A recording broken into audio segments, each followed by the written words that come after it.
Hello, everyone. I'm Dr. Wright, and today we're going to discuss the essential role of the social worker in the context of children, youth, and families.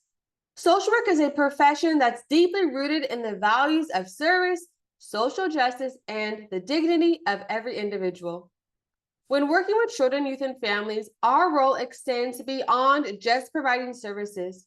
It's about being an advocate, a coordinator, and a supporter in the lives of those we serve. One key aspect of our work is cultural humility, an ongoing process of self reflection and learning. We must recognize and respect the diverse family dynamics we encounter, understanding that each family brings its own strengths, traditions, and challenges. Our goal is to meet families where they are, not where we think they should be. Let's break down the core responsibilities of a social worker in this context. First, there's advocacy. As social workers, we advocate for the rights and needs of children, youth, and families, ensuring they have access to the resources and support they deserve. This could involve advocating for educational services, healthcare, or housing. Next, we have case management. This involves assessing the needs of family, developing a plan of care, and coordinating the services they require. It's about ensuring that all aspects of the family situation are addressed in a holistic manner. Lastly, we perform service coordination. This means working with various agencies and service providers to ensure that families receive comprehensive and continuous care. It's crucial that we facilitate communication among all parties involved to avoid any gaps in service. In all of these responsibilities, cultural competence is key. We must be mindful of how cultural differences can affect communication, decision-making, and the overall effectiveness of our interventions. By being culturally competent, we ensure that our work is respectful and responsive to the culture context of the families we serve. Now, let's explore some of the challenges you might face as a social worker, particularly when working with culturally diverse families.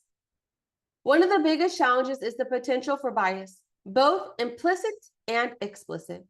We all carry biases, often without realizing it. These biases can influence how we interact with families, the decisions we make, and the services we recommend.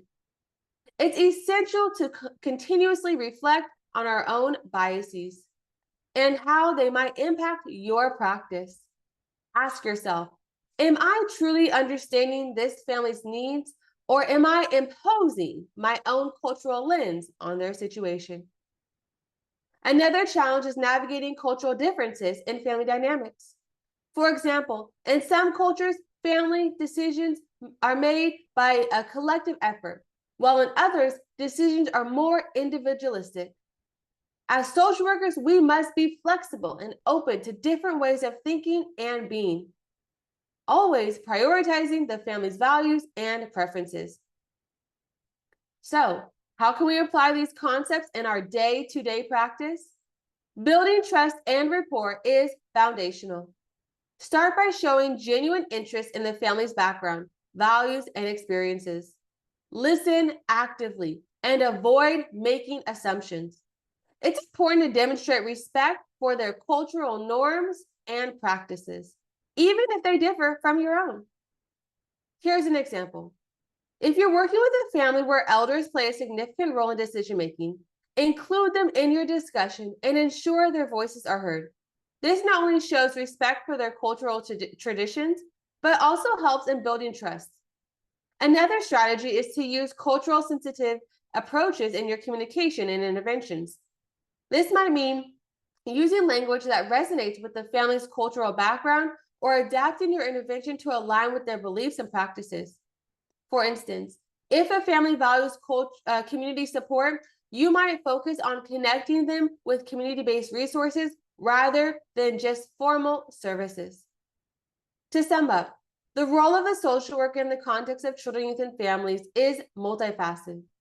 We are advocates, case managers, and service coordinators. Our work is deeply rooted in cultural competence and humility. We must always be mindful of the diverse family dynamics that we encounter. As you reflect on this lesson, I encourage you to think about how you can apply these roles in the cultural sensitive manner. How will you build trust with the families you serve? How will you ensure that your own biases don't impact your work? These are important questions to consider as you continue your journey in social work. Thank you for your dedication to this profession, and I look forward to seeing how you will incorporate these practices and principles into your practice.